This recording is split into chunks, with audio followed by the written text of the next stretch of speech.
आज एक खास दिन है आप लोगों के लिए।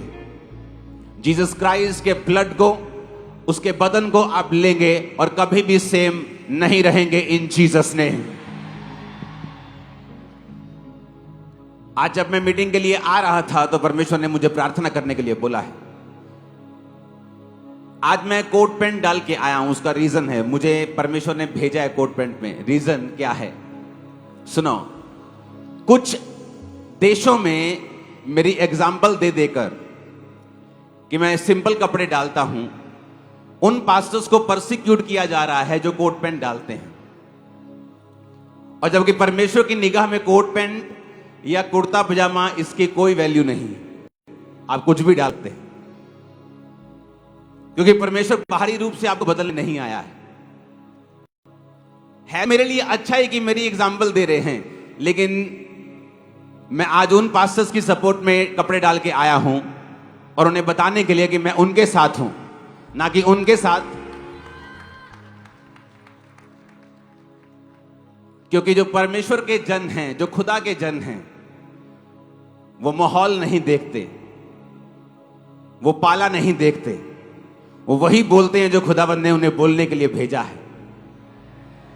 तो मेरे आज ये कपड़े उन पास्टर्स को डेडिकेटेड हैं जो कपड़ों की वजह से परसिक्यूट किए जा रहे हैं। क्योंकि परमेश्वर की निगाहों में अच्छी बात है आप अगर सिंपल रहते हैं तो, पर यह आत्मिकता को मापने का पैमाना नहीं होना चाहिए। इसलिए परमेश्वर के एक महान दास जो आज प्रभु के पास चले गए हैं, उन्होंने एक बात बोली थी, ना तो फैशन के अगुए बने और ना ही बहुत पीछे चले। अगर आप बहुत पीछे चलेंगे, जो आधुनिक युग है वो आपकी टेस्टिमनी को कबूल नहीं कर पाएगा। अगर आप बहुत आगे चलेंगे, फैशन के अगुए बन जाएंगे, तो भी आधुनिक युग में आपको परमेश्वर का प्रचार करने में दिक्कत होगी। तो बीच में चलें, बैलेंस चलें, ना तो पीछे हों ना तो आगे हों, ताकि हम लोगों को बचा सके और रूह को बचा सके। आने वाले दिनों में, हफ्तों में जो कोई लोग पास्टर्स के लिए, कलीसियाओं के लिए, लोगों के लिए परसिक्यूटेड जो हैं, जो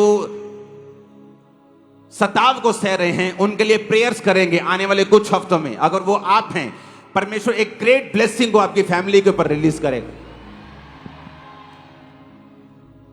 आप मेरी बात समझ रहे कि नहीं? अगर आप उन पास्टर्स के लिए प्रेयर करेंगे, उन कलीसियाओं के लिए प्रेयर करेंगे जो सताव में हैं, अगर आने वाले कुछ हफ्ते आप प्रार्थना में रहेंगे पास्टर्स के लिए, सेवकाइयों के लिए, परमेश्वर एक खास ब्लेसिंग को आपकी लाइफ के ऊपर रिलीज करेगा। आपके, मैं भविष्यवाणी करता हूं, आपके रिश्तेदार उस गवाही को देखने वाले हैं। आमीन। मेरे को ऊंचे वाला चाहिए चर्च। हालेलुया। क्रिश्चियनिटी एक ऐसा, अगर हम इसे रिलीजन के फेस के रूप में देखें, रिलीजन धर्म के रूप में देखें, तो धरती पे ऐसा कोई धर्म नहीं है जिसमें क्रिश्चियनिटी जितनी शहादतें हों। कोई उसके आस पास भी नहीं है, 1% भी नहीं है। हर साल 1 लाख क्रिश्चियंस मारे जाते हैं अपने फेथ के कारण। कोई आकर बता दे कि मेरे धर्म में 1 लाख लोग मरते हैं हर साल विश्वास के कारण, कोई नहीं बता सकता। जिंदा जला दिया जाता है बच्चों को, माओं को, भाइयों को, बाप को, पास्टर्स को, इवेंजलिस्ट लोगों को हर साल। और लाखों लोग, 30 से 35 करोड़ लोग परसिक्यूट होते हैं हर साल क्रिश्चियनिटी में, जिनको सताया जाता है। हर साल 1 लाख के करीब लोग ऐसे हैं जो मौत के मुंह तक या तो जाते हैं या चले जाते हैं या उस तक पहुंच जाते हैं, सिर्फ मसीह के नाम के कारण। इसलिए मसीहत इतनी बड़ी है कि हम इसको किसी के साथ कंपैरिजन करके इसको छोटा नहीं करना चाहते, क्योंकि ये बड़े से भी बड़ा है, कहीं अधिक आगे है। अगर क्रिश्चियनिटी में हम शहादतें मनाने लग जाएं, चलो आज ग्राहम की शहादत मनाते हैं, आज उसकी शहादत मनाते हैं, भाई साहब हमें रोज लाखों शहादतें मनानी पड़ेंगी, फिर भी हम मना नहीं पाएंगे। हालेलुया। लोगों ने सिर्फ जीसस क्राइस्ट की सुनी होंगी, चेलों की सुनी होंगी, लेकिन अगर आप बाइबल ही पढ़ ले तो प्रेरितों के काम में हजारों शहादतें हैं। लेकिन एज ए चर्च आपको ये ड्यूटी मिली है कि जो लोग परसिक्यूट हो रहे हैं, जो लोग सताव के नीचे हैं, हमेशा उन लोगों के लिए प्रार्थनाएं आप करें, ताकि उन प्रार्थनाओं का असर उनकी जिंदगियों पर हो। परमेश्वर उनके रास्तों को निकाले, उनको साफ करे।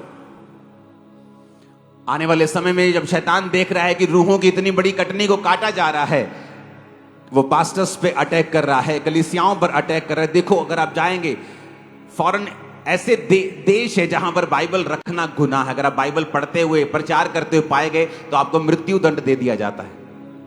और किसी बारे में भी आप प्रीच कर सकते हैं, लेकिन जीसस क्राइस्ट के बारे में ही प्रीच करने पर लोग इतना नफरत क्यों करने लगते हैं?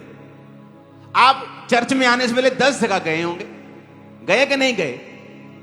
कोई आपसे नहीं पूछता कि आप वहां क्यों गए, तुम वहां क्यों गए, तुम उधर क्यों गए। लेकिन जैसे ही आप चर्च आने लगते हैं, शैतान को मिर्ची लगने लगती है। क्यों? क्योंकि शैतान को मालूम है उसका अड्डा अगर कहीं फूटेगा, उसका अंडा कहीं फूटेगा, उसकी मौत अगर कहीं पे होगी तो वो जीवित परमेश्वर का चर्च होगा, वो जीवित परमेश्वर का घर होगा। उसे मालूम है। आप लाख कहीं चले जाएं, लोग आपको कुछ नहीं कहेंगे। लेकिन ऐसा क्या है चर्च में? जबकि चर्च में नशे छुड़ाए जाते हैं, जबकि चर्च में नफरत से आपको हटाया जाता है। चर्च में अगर कोई पापी भी आ जाए, शराब पी के भी आ जाए, तंबाकू लेके भी आ जाए, तो उससे प्यार किया जाता है, नफरत नहीं की जाती, उसको मारा पीटा नहीं जाता। लेकिन फिर भी लोग क्रिश्चियनिटी के खिलाफ क्यों हैं? फिर भी लोग परमेश्वर के खिलाफ क्यों हैं? क्योंकि शैतान नहीं चाहता कि लोग सच्चाई को जाने। क्योंकि वचन कहता है कि जब तुम सच्चाई को जान जाओगे तो सच्चाई तुम्हें आजाद करेगी। मेरी प्रार्थना यह है, आज इस पुलपिट से आपका रिश्तेदार का एक रिश्तेदार, आपके लोग, आपका मोहल्ला जीसस क्राइस्ट की सच्चाई को जान जाएगा अगले 5 और 10 और 20 सालों में, इन जीसस ने। आमीन। मेरे को इतना ऊंचा चाहिए कि इसका असर आप और आपके परिवार और आपके रिश्तेदारों तक और आपके समाज तक जाना चाहिए। मैंने कहा आमीन, इतना ऊंचा चाहिए इन जीसस ने। Hallelujah, hallelujah. हम परमेश्वर के हाथों में हैं। आमीन।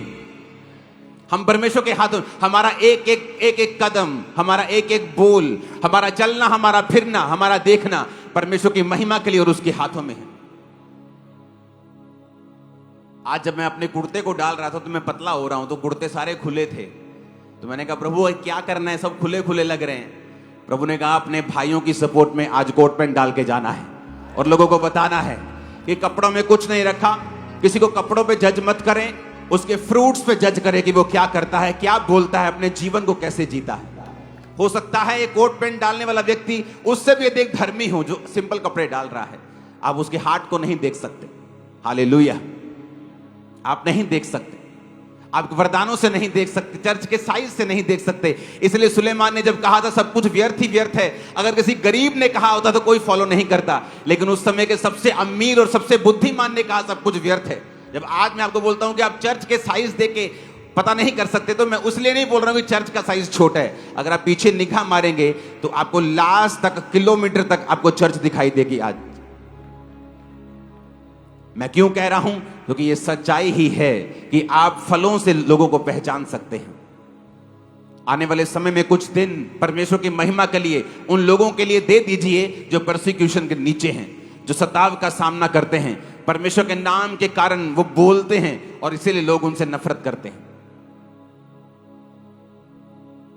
आप उस क्रिश्चियनिटी में आ चुके हैं जिसको आधी दुनिया आज मानती है, जिसको 400 करोड़ लोग आज मानते हैं।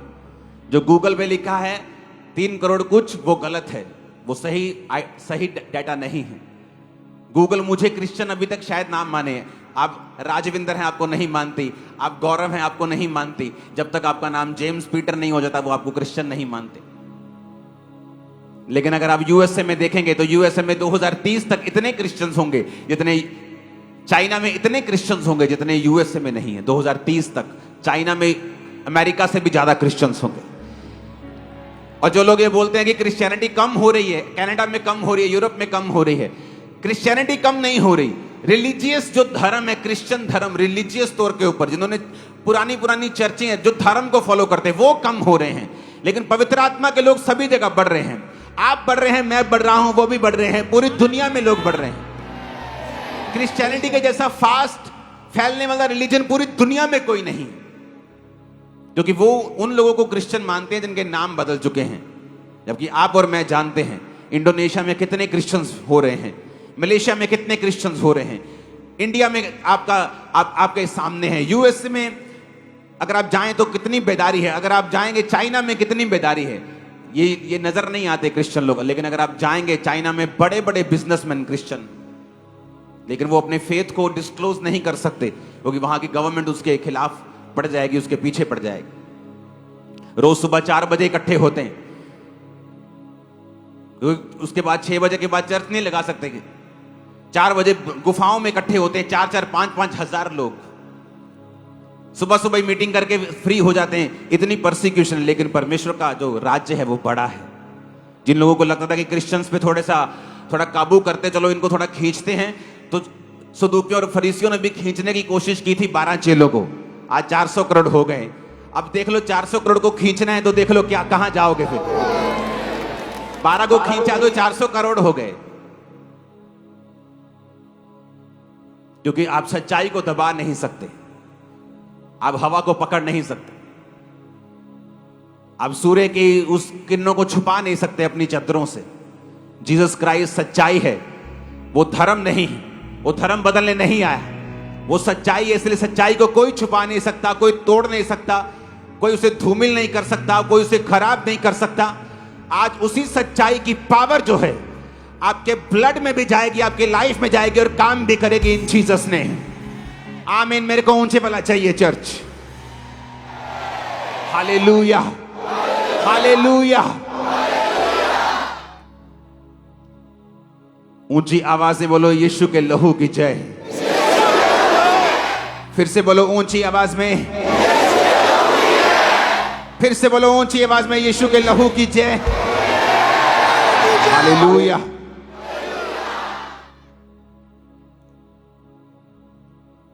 अपने पड़ोसी को बोलो तेरे हाथ में जो है ये यीशु का लहू है। आप तैयार हैं उस लहू को लेने के लिए? कितने लोग बैप्टाइज्ड हैं? ऑलमोस्ट पूरा चर्च आज प्रभु भोज लेने के लिए इकट्ठा है। आज हम उस तरह से प्रभु भोज नहीं लेंगे, लेकिन जिस तरह के लोग आज इकट्ठे हो गए हैं, मुझे टाइम लगेगा आपको प्रभु भोज देने में। आज अपने हाथों को उठाओ।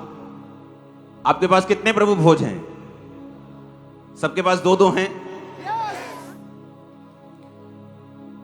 अपने हाथों को उठाकर प्रार्थना करो कि परमेश्वर, मेरे दिल को मैं तैयार कर रहा हूं, आप मेरी मदद करें पवित्र आत्मा इस भोज को लेने के लिए। जब हम प्रभु भोज लेंगे, सब लेंगे, सिंगर्स, क्वायर, साजी सब लेंगे, कोई साज की जरूरत नहीं। उस समय जब हम प्रभु भोज को लेना शुरू करेंगे टीचिंग के बाद, अपने हाथों को उठाओ, खुदावन से बात करो, परमेश्वर आज इस प्रभु भोज को मैं ले रहा हूं। अपने आप को तैयार करो, अपने गुनाहों को माफी मांगते हुए उसकी।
आज यीशु मसीह के नाम में हीलिंग की नदियां बहेंगी यहां पर, क्योंकि आज यीशु का लहू आपके बीच में है।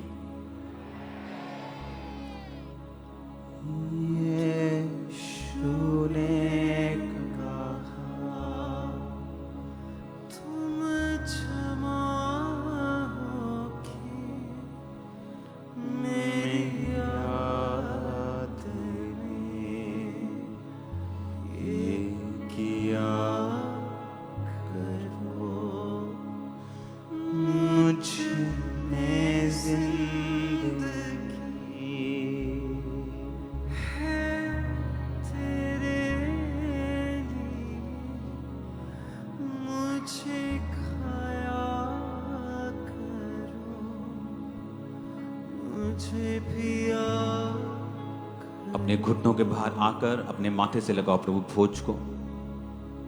खुदावन से बात करो। पवित्र आत्मा, जब वचन के जरिए आप मुझसे बात करें, मैं उसको ग्रहण करूं। मुझे में जिंदगी है तेरे लिए, मुझे खाया करो, मुझे प्रिया करो, मुझे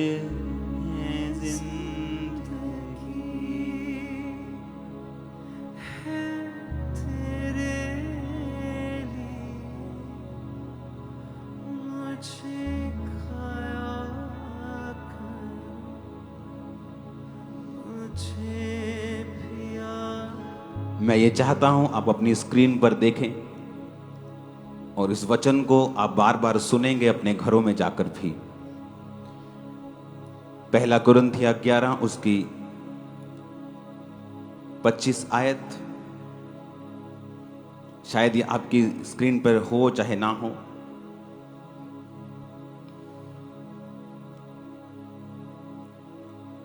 इसलिए आज आप सिर्फ इसको सुनेंगे और कोई आवाज किए बिना, क्योंकि आप प्रभु भोज के लिए ही नहीं, आज अपनी लाइफ को चेंज करने के लिए तैयार हो रहे हैं। इस रीति से उसने बेयारी के पीछे कटोरा भी लिया और कहा, यह कटोरा मेरे लहू में नई वाचा है, जब कभी पियो तो मेरी याद के लिए यही किया करो। वाचा का मतलब होता है एक एग्रीमेंट। एक एग्रीमेंट एक या दो लोगों में, एक से दो लोगों में, यानी एक जन दूसरे से एग्रीमेंट करता है, वाचा बांधता है। जिस तरह पुराने नियम में लोग वाचा बांधते थे, तो उस वाचा को जब बांधते थे तो अपना लहू बहाते थे, तो उसे ब्लड की वाचा बोला जाता है। आज भी मिडिल ईस्ट देशों में जब कोई दो लोग एक बात पर सहमत हो जाते हैं और अपने ब्लड को थोड़ा थोड़ा बहाकर उसे ब्लड की वाचा बोलते हैं, कि जो ब्लड की वाचा है वो कभी चेंज नहीं होती, जो खून की वाचा है वो कभी भी बदलती नहीं है। तो परमेश्वर ने कहा ये एक नई वाचा है। पुरानी वाचा में जानवरों का लहू बहाया जाता था और वो जानवरों का लहू तुम्हारे लिए परमेश्वर से दया को मांगता था कि तुम्हारे पापों को माफ कर दिया जाए। लेकिन जीसस क्राइस्ट ने कहा कि जब मेरा लहू बहाया जाएगा तो मेरा लहू उत्तम बातें बोलेगा, और जानवरों का लहू तुम्हें एक बार साफ करता है और उसके बाद हर साल तुम्हें वो लहू बहाना पड़ता था, लेकिन मेरा लहू तुम्हें एक ही बार में साफ कर देगा। इसलिए परमेश्वर ने कहा जब कभी पियो तो मेरी याद के लिए यही किया करो। उत्पत्ति 4 उसकी 10 आयत में जब हम पढ़ते हैं तो उसमें परमेश्वर ने लिखा है, उसने कहा तूने ये क्या किया है, तेरे भाई का लहू भूमि पर से चिल्लाकर मेरी दुहाई दे रहा है। वचन कहता है जब कैन ने हाबिल को मार दिया तो हाबिल का लहू धरती पर से परमेश्वर की दुहाई देने लगा कि मेरा न्याय किया जाए। और इसीलिए 12 की 24 इब्रानियों में लिखा है, और नई वाचा के मध्यस्थ यीशु और छिड़काव के उस लहू के पास आए हो जो हाबिल के लहू से उत्तम बातें कहता है। अगर इस दुनिया में, पूरे वर्ल्ड में पिछले 2000 साल से लेके आज और आज से अनंत जीवन तक, जब तक यह धरती बनी रहेगी, यीशु मसीह के लहू और उसके बदन से ऊपर इस दुनिया में कोई भी चीज खाने के लिए नहीं है। आज आप धरती और स्वर्ग की सबसे उत्तम वस्तु को अपने मुंह में रखोगे और उसे खाओगे। सबसे उत्तम वस्तु, सबसे उत्तम। ये अमीरों के अमीर भी कई बार इसे खा नहीं पाए और इसे ले नहीं पाए। बाइबल कहती है जब हाबिल का लहू परमेश्वर से न्याय मांग रहा था, क्योंकि लहू में प्राण है। जब एक व्यक्ति का प्राण, लहू बह जाता है, बोलते जी ये एक्सीडेंट हो गया, इसका लहू बह गया। टांग टूट गई थी, लहू बह गया तो मर गया। टांग तो कईयों की नहीं है, लेकिन वो मरते थोड़ी हैं। कईयों की बाजू टूट जाती है, वो मरते थोड़ी हैं। कईयों की बाजू नहीं है, जन्म से नहीं, मरते थोड़ी हैं। बिना टांग और बाजू के लोग मरते नहीं। लेकिन एक्सीडेंट में जब एक्सेस ब्लीडिंग हो जाती है, ज्यादा ब्लीडिंग हो जाती है, तो वचन कहता है कि तुम्हारे प्राण जो है तुम्हारे लहू में है। जब लहू चला गया, प्राण चला गया, तो डॉक्टर बोलते हैं आप जल्दी आते, आपका बंदा मर गया, क्योंकि लहू में प्राण है। इसलिए परमेश्वर ने पुराने नियम में कहा था कि जब तुम किसी जानवर को मारना तो उसके लहू को मत खाना, क्योंकि लहू में प्राण है। तो इसलिए बाइबल कहती है कि तुम यीशु मसीह के लहू के पास आए हो जो हाबिल के लहू से उत्तम बातें कहता है। यानी हाबिल का लहू न्याय मांग रहा था और हाबिल का लहू दंड मांग रहा था कैन के लिए। लेकिन बाइबल कहती है जब यीशु मसीह का लहू बहाया गया, वो आप लोगों के लिए दया को मांगता है परमेश्वर से, आप लोगों के लिए उत्तम बातें कहता है, आपके लिए हीलिंग की बातें कहता है, आपके लिए डिलीवरेंस की बातें कहता है, जो आपके हाथ में इस समय है। आपको मालूम होना चाहिए कि इस लहू को आप क्यों ले रहे हैं। ये लहू क्या करता है आपकी लाइफ में। बाइबल कहती है ये उत्तम बातों को बोलता है। मत्ती 26 उसकी 28 आयत को जब हम पढ़ेंगे तो उसमें लिखा है, क्योंकि वाचा का वह मेरा लहू है जो बहुतों की पापों की क्षमा के लिए बहाया जाता है। ये वो लहू है जो आपको पापों से माफ करता है। आपके पाप, बाइबल कहती है, चाहे लाल रंग के भी हों, चाहे आपने पुराने टाइम में कितने भी बड़े से बड़ा पाप क्यों ना किया हो, ऐसा बड़ा पाप क्यों ना किया हो जिसने सारी उम्र आपकी सोच में आपका पीछा नहीं छोड़ा, हमेशा आपको गिल्टी में रखा है, हमेशा आपको प्रताड़ित किया है, आपको टॉर्चर किया है आपके मन में, आपके दिमाग में कि तूने ये क्या कर दिया है, इतना बड़ा पाप कर दिया, इतना बड़ा गुनाह कर दिया। बाइबल कहती है वो गुनाह भी जो लाल रंग के होते हैं, यीशु मसीह का लहू उन्हें माफ कर देता है, साफ कर देता है, उन्हें बर्फ की नाई सफेद कर देता है। आज जब आप परमेश्वर के लहू को पिएंगे और इसको ग्रहण करेंगे, तो फिर से अगर आप अपने पापों को याद करेंगे कि मैंने फलानी टाइम पर ऊपर ये पाप किया था, अगर उसकी गिल्टी अभी भी आपके मन में है, तो वो शैतान की ओर से है, परमेश्वर की ओर से नहीं। क्योंकि जब परमेश्वर का लहू आप ले लेते हैं, माफी को मांग लेते हैं, बाइबल कहती है परमेश्वर भूल जाता है आपने कौन सा गुनाह किया था। यदि परमेश्वर भूल जाता है तो आप भी भूल जाइए आज के बाद। अगर आप उसे याद करेंगे तो वो शैतानी है। शैतान आपको याद करवाकर आपको गिल्टी में रखता है, क्योंकि जो व्यक्ति गिल्टी में जीते हैं, जो व्यक्ति इस तरह की हीन भावना में जीते हैं, शैतान उनके ऊपर कब्जा कर सकता है, उनकी जिंदगी में अटैक कर सकता है। लेकिन जो इस कॉन्शियसनेस में जीते हैं, इस सोच में जीते हैं कि मैं जितना मर्जी बड़ा पापी था, परमेश्वर ने मुझे माफ कर दिया है, अपने लहू से मुझे साफ कर दिया है, आज मैं परमेश्वर में हूं, मैं उसका बेटा बन चुका हूं, मैं उसकी बेटी बन चुकी हूं, मेरे पाप माफ हो चुके हैं, मैं नया हो चुका हूं, शैतान से मेरा रास्ता, मेरा पाला सब टूट चुका है, अब मैं परमेश्वर की संतान हूं। आप नए होके आज यहां से वापस जाएंगे। बाइबल कहती है परमेश्वर का लहू हमें माफ करता है। जब हम रोमियो 5 उसकी 9 आयत को पढ़ते हैं तो उसमें लिखा है, यदि जब हम उसके लहू के कारण धर्मी ठहरे तो उसके द्वारा परमेश्वर के क्रोध से क्यों नहीं बचेंगे। बाइबल कहती है आप इसलिए धर्मी नहीं ठहरे क्योंकि आप लोगों ने अच्छे कर्म किए हैं, आप लोगों ने चैरिटी की है, आपने एक एनजीओ खोली है जहां आप लोगों का इलाज करते हैं, इस वजह से आप धर्मी नहीं ठहर सकते। हाँ, वो अच्छा काम है, उसका न्याय जरूर होगा, लेकिन बाइबल कहती है प्रभु यीशु मसीह के लहू के कारण ही तुम धर्मी ठहर सकते हो और क्रोध से बच सकते हो। और यीशु मसीह कहता है कि परमेश्वर के क्रोध से बचने का एक ही तरीका है कि अपने आप को लहू के नीचे सरेंडर कर देना।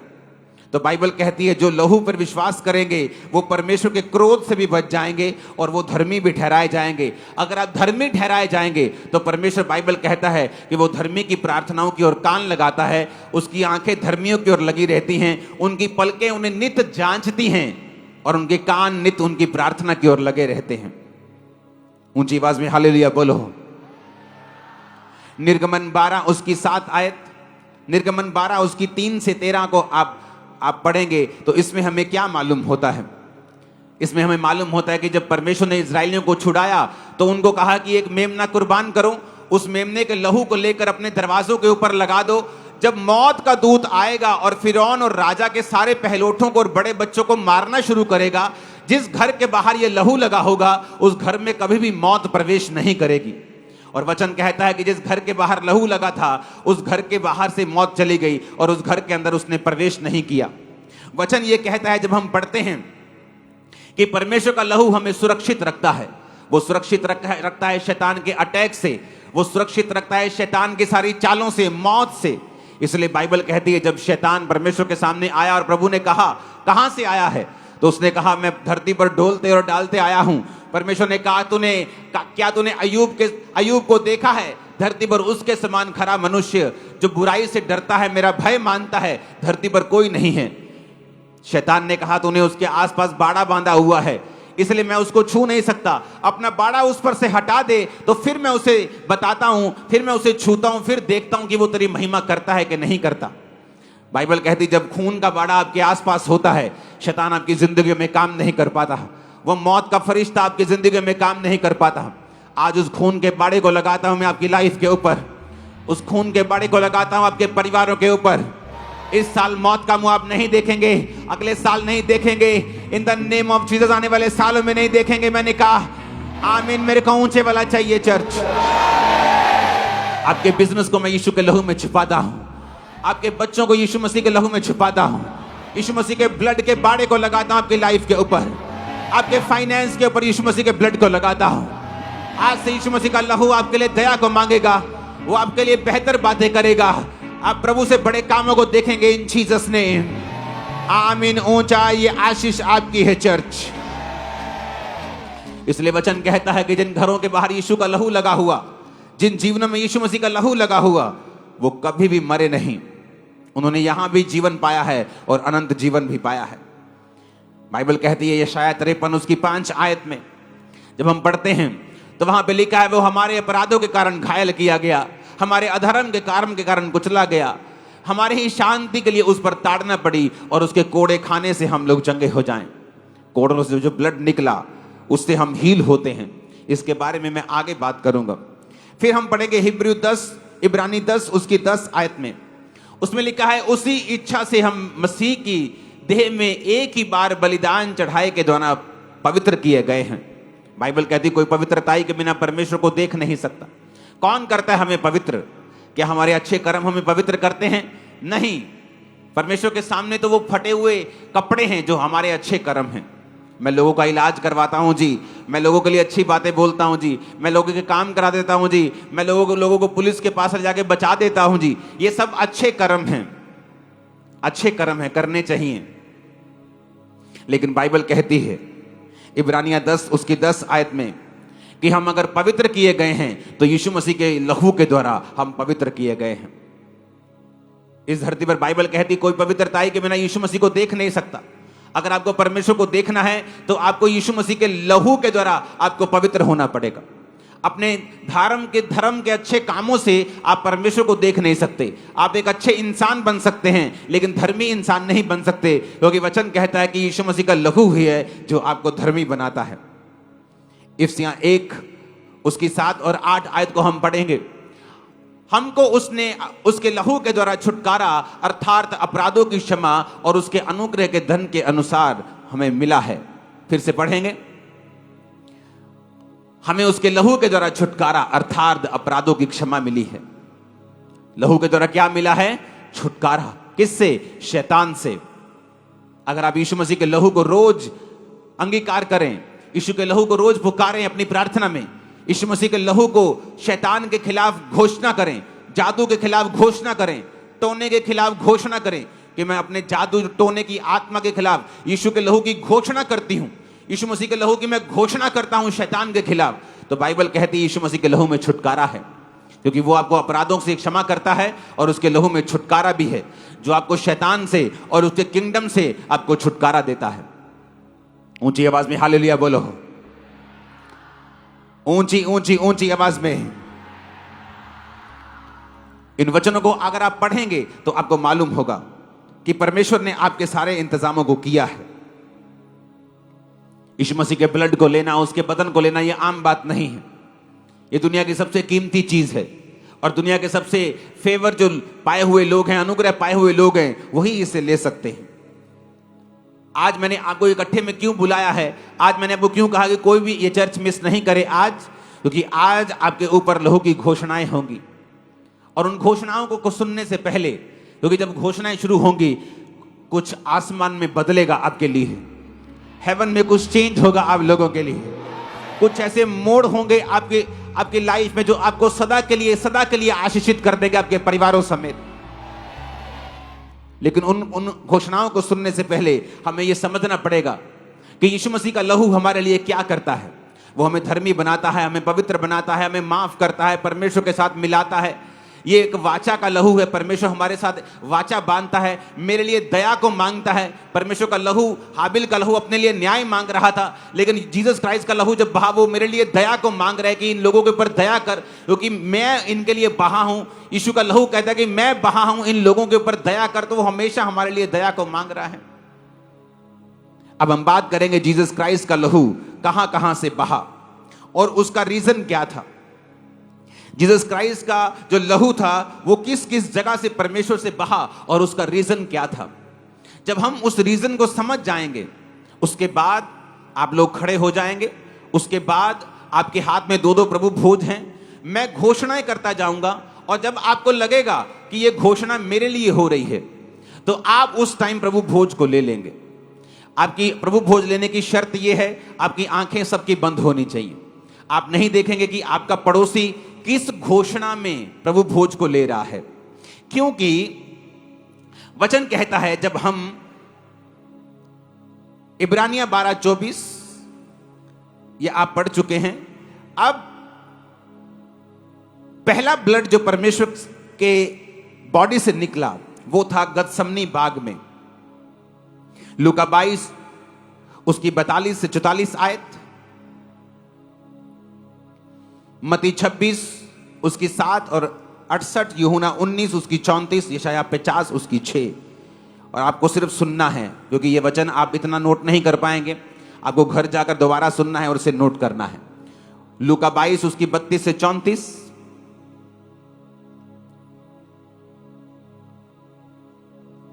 मती 26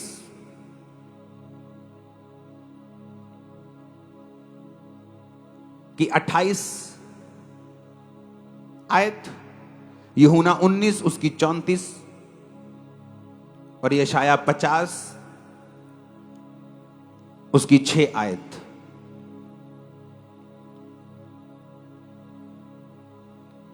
पहला लहू जो परमेश्वर के बदन से बहा वो था उसके माथे का लहू, क्योंकि वचन इस प्रकार कहता है कि जब वो गतसमनी बाग में था तो बाइबल कहती है कि परमेश्वर जब बहुत ही इंटेंस प्रेयर कर रहे थे, वो प्रेयर इतनी इंटेंस थी और इतनी ज्यादा कठिन थी और इतनी ज्यादा उसमें वो सम्मिलित हो गए थे कि बाइबल कहती है कि परमेश्वर के ब्लड वेसल से, उसकी जो नाड़ियां थी उसमें से लहू निकलकर उसके पसीने के साथ मिलकर माथे से टपक रहा था। वो पहला लहू था जो परमेश्वर ने बहाया था।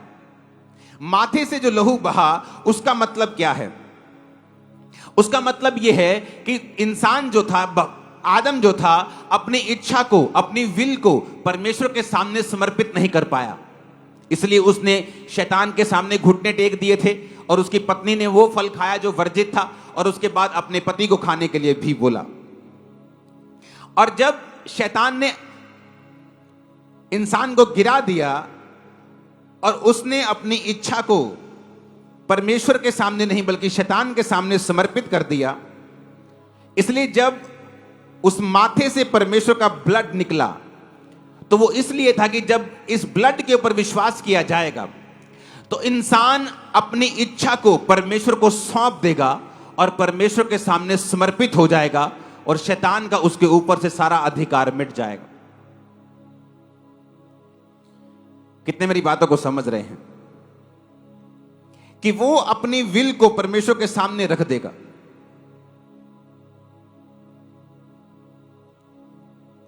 दूसरा लहू जो परमेश्वर के फेस से निकला, यशाया 50 उसकी 6 आयत में लिखा है, मैंने मारने वालों को अपनी पीठ, गलमोछ नोचने वालों को यानी दाढ़ी नोचने वालों को अपने गाल दिए, अपमानित होने और थूकने से मैंने अपना मुंह नहीं छुपाया। जो दूसरा लहू परमेश्वर के बॉडी से निकला वो था कि जब परमेश्वर को थप्पड़ मारे जा रहे थे, जब परमेश्वर को लेके गए और उसके गाल नोचे जा रहे थे और उसकी दाढ़ी नोची जा रही थी। जब उसकी दाढ़ी को नोचा जा रहा था तो वो ह्यूमिलेट हो रहा था, वो बेइज्जत हो रहा था, उसकी रेपुटेशन को खराब किया जा रहा था। और जब आप उस लहू के ऊपर विश्वास करते हैं जो परमेश्वर के गालों से बहा, तो आप फिर यह भी बिलीव करते हैं जो उसके फेस से बहा, फिर आप यह भी बिलीव करते हैं कि वो आपकी खोई हुई रेपुटेशन को वापस कर देगा। आपके कर्जे ने रेपुटेशन खराब कर दी, आपकी पास्ट लाइफ ने आपकी रेपुटेशन खराब कर दी, आपका नाम खराब कर दिया, आपको बेइज्जत हुआ, आपकी लाइफ में बेइज्जती ही बेइज्जती रही, रिजेक्शन ही रिजेक्शन रही।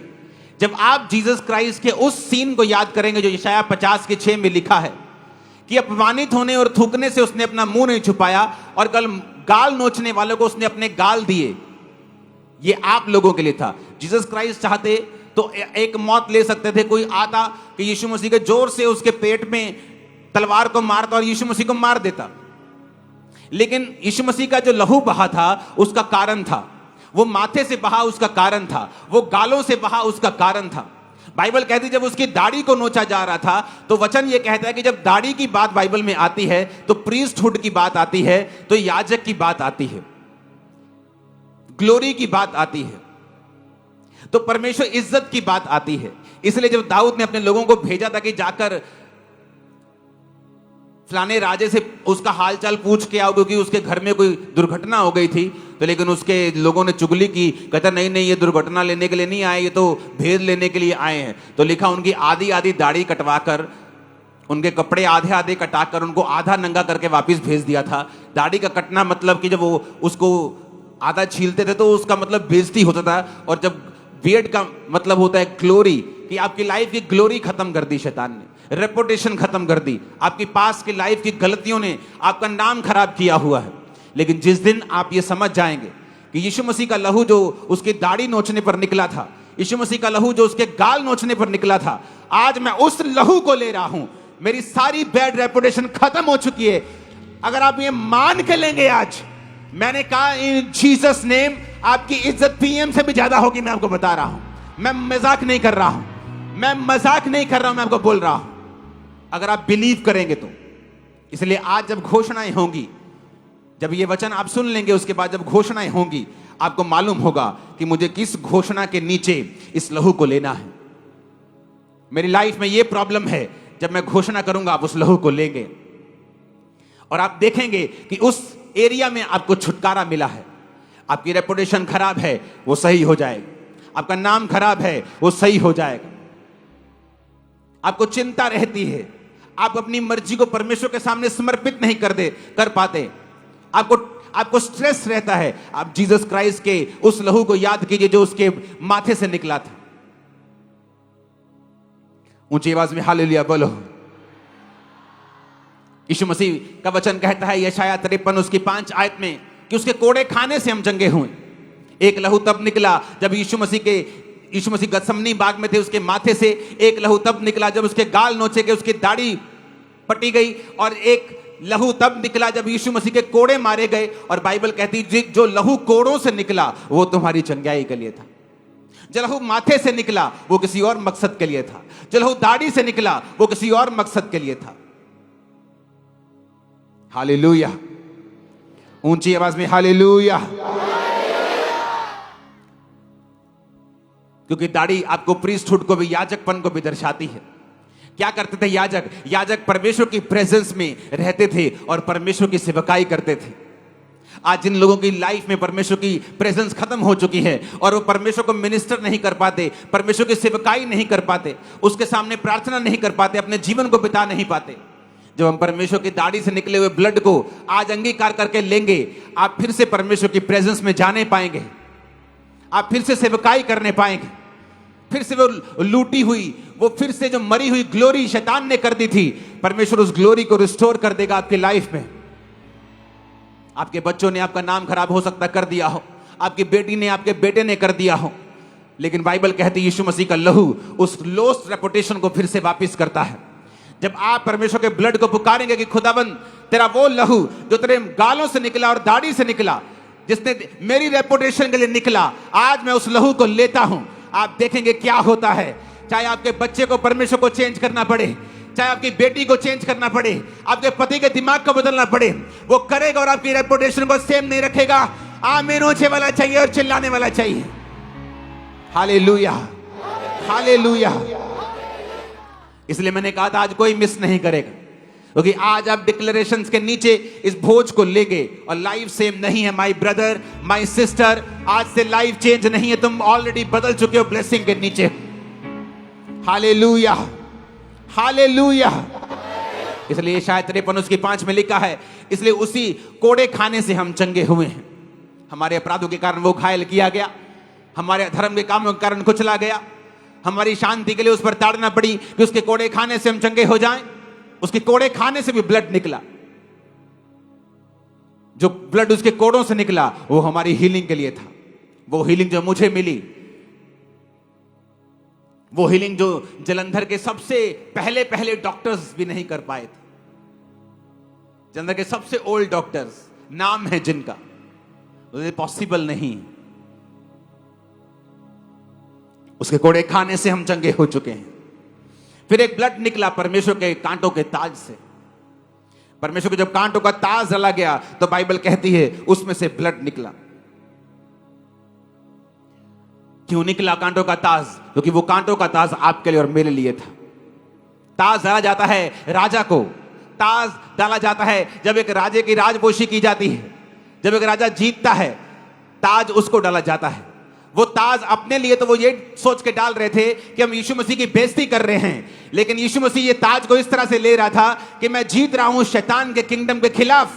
और जो कोई व्यक्ति इस कांटों के ताज के बहे हुए लहू पर विश्वास करेगा, वो शैतान के राज्य के ऊपर जीत प्राप्त करेगा।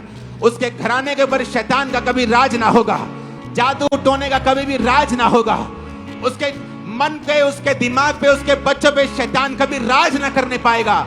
ये वो लहू था जो परमेश्वर के थ्रोन से, ये परमेश्वर के जो कांटों का ताज था उससे बहा था। परमेश्वर का लहू उससे बहा ताकि हमारा माइंड जो है वो परमेश्वर के जैसा हो जाए। हालेलुया, ऊंची आवाज से बोलो हालेलुया। फिर एक लहू बहा परमेश्वर के हाथों से। बाइबल कहती इंसान के काम गंदगी से भरे हुए थे। जब जीसस क्राइस्ट के हाथों के ऊपर वो नेल्स, वो कील मारे गए तो फिर ब्लड निकला, क्योंकि कोई भी इंसान धर्म के काम नहीं कर पा रहा था, परमेश्वर से दूर था। उस नेल से, उस कीलों से बहे हुए लहू से आज हम फिर परमेश्वर में चल सकते हैं और काम कर सकते हैं। जो लहू परमेश्वर के पांव से बहा, आज हम परमेश्वर के साथ साथ चल सकते हैं। जब हम उसके हाथों के कीलों के से बहा हुआ लहू और उसके पांवों से बहे हुए लहू पर विश्वास करते हैं, हमारी चाल सीधी हो जाती है। मान लीजिए आप जब घर जाते हैं, शैतान आप पर अटैक करता है, आपकी सोच के ऊपर अटैक करता है, आप चाहते हुए भी सीधा नहीं चल पाते। आज जब मैं घोषणा करूंगा यीशु मसीह का लहू जो पैरों से निकला और आप उसे रिसीव करेंगे, आप महसूस करेंगे कि जब आप घर में गए हैं, पवित्रताई में चलना आपके लिए इजी हो रहा है, संसारिक फीलिंग से निकलना आपके लिए आसान हो रहा है। और आमीन, मेरे को ऊंचे वाला चाहिए। Hallelujah, hallelujah. ऊंची आवाज में हालेलुया बोलो फिर से। आमीन। एक लहू निकला परमेश्वर के बर्छी से, जो बर्छी मारी गई थी, परमेश्वर के हार्ट को, परमेश्वर के जो बर्छी मारी गई परमेश्वर के दिल तक पहुंच गई थी, इसलिए लिखा उसमें से लहू और पानी निकला था। जब उस लहू को आप देखते हैं जो परमेश्वर के हार्ट से निकला था, और वो भी एक सोल्जर ने उसको मारा था, उसी से हमें परमेश्वर का जो हार्ट था कंपैशन से भरा हुआ, वो जीसस क्राइस्ट के जन्म से पहले परमेश्वर का वो कंपैशन और दया से भरा हुआ दिल कभी प्रकट नहीं हुआ था। वो मिरेकल के रूप में प्रकट हुआ था, वो दया करता था। लेकिन जीसस क्राइस्ट के जन्म के बाद जो दया वाला एक एक एक कहते हैं ना, एक साइड परमेश्वर की नजर आई, वो पहले कभी भी नजर नहीं आई। आज हम यीशु मसीह के लहू को लेंगे घोषणाओं के साथ। जब मैं घोषणा करता जाऊंगा, आपको लगेगा कि ये घोषणा मेरे लिए है, उस समय आप प्रभु भोज ले लेंगे। आपको आगे आने की जरूरत नहीं, बहुत एक्स्ट्रा लोग हैं, आगे नहीं आ पाएंगे, आज आप पूरे नहीं आ पाएंगे। आप वहां खड़े रहेंगे, मैं घोषणा करूंगा, आपको लगेगा ये घोषणा मेरे लिए है, आप उस प्रभु भोज को उसी वक्त लेंगे। बीमारों के लिए घोषणा होगी, आपको लगता है ये घोषणा मेरे लिए है, आप उस प्रभु भोज को उसी वक्त लेंगे। इसलिए एक से ज्यादा प्रभु भोज मैंने आपको दिए हैं। मैं आपके लिए घोषणाएं करता जाऊंगा, उस प्रभु भोज को लेते जाएंगे।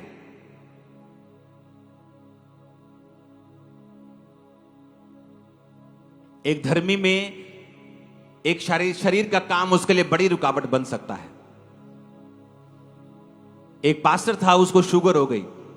अब आप बोलोगे पास्टर को शुगर कैसे हो गई? क्योंकि उसका खाना पीना सही नहीं था, बैलेंस नहीं था, टाइम नहीं था, कुछ भी खा लिया। एक घर में आप जानते, विश्वासी लोग चाय के बिना नहीं भेजते, लेकिन अगर 10 घर आप विजिट करेंगे और रोज 10 कप चाय पिएंगे, आपकी सेहत कहां जाएगी? लेकिन वो बात को माना नहीं, खुद बीमार था, प्रेयर करता था, लोग हील होते थे। लेकिन अपनी उस अर्ज के ऊपर, अपनी उस, मैंने धर्मियों को जो बहुत फूडी थे, उनको टाइम से पहले मरते हुए देखा है। किसी को नॉनवेज खाने का बहुत शौक था, और जब वो डॉक्टर के पास गया, बहुत ब्लेस्ड मैन, मैं उसका नाम नहीं ले सकता, ब्लेस्ड मैन, इतना ब्लेस्ड आप सोच भी नहीं सकते। डॉक्टर ने कहा हार्ट तेरा ब्लॉक है 90%, कारण नॉनवेज खाने का शौकीन। जब नॉनवेज आता था भाई साहब, 2-3 कोलियां नहीं, कुकर खत्म हो जाता था। अब हुआ क्या? अब शरीर तो सभी का एक है, वो ब्लॉकेज होती होती होती कहते प्रेयर करो मेरे लिए, मैं ऑपरेशन नहीं कराऊंगा, और थोड़े दिनों बाद डेथ हो गई। अगर आप में ऐसी आदत है, आज जब मैं यीशु मसीह के लहू की घोषणा करूंगा और आपके ऊपर बोलूंगा कि परमेश्वर का लहू आप में और उस आदत के बीच में आज से खड़ा है, वो आपको छू नहीं पाएगी, आप फ्री होकर वापिस जाएं।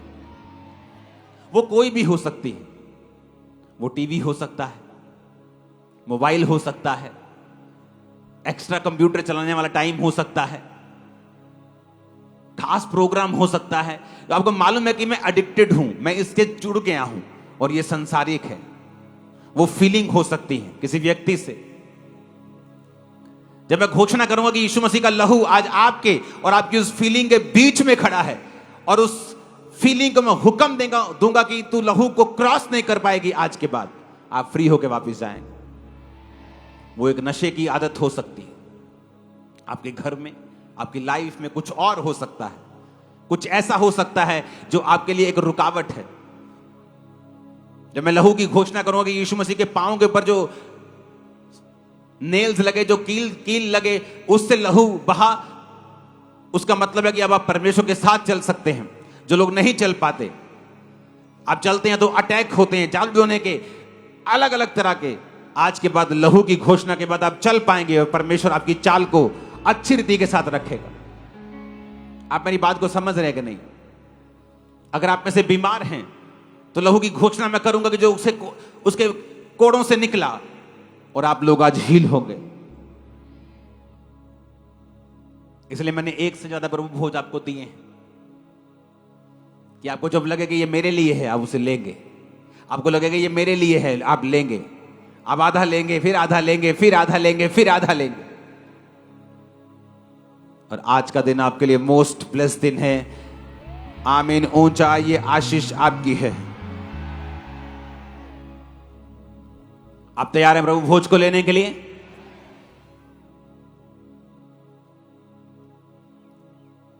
अपने हाथों को उठाओ, सब लोग खड़े हो जाओ।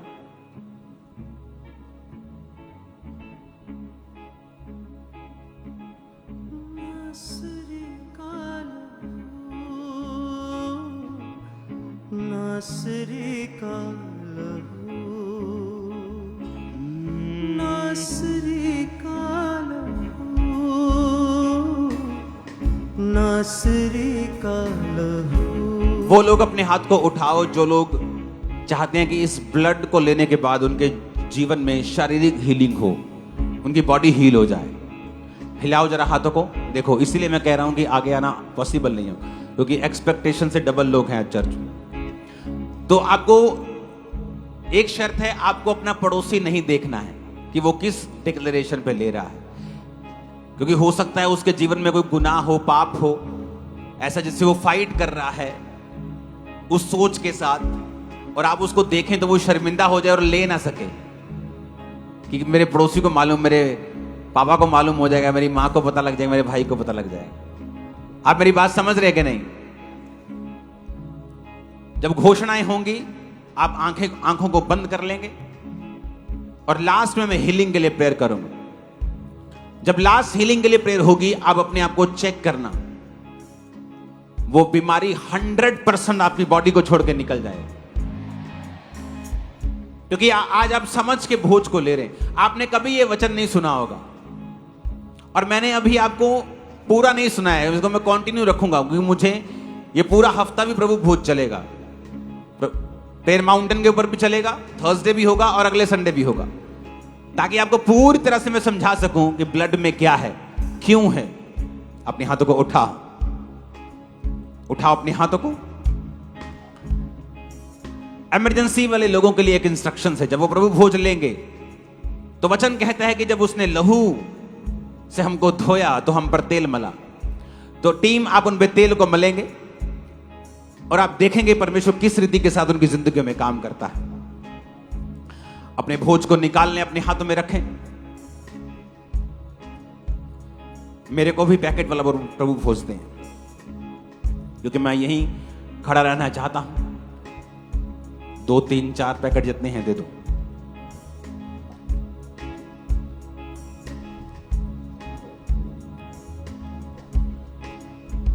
चेंज करो सा।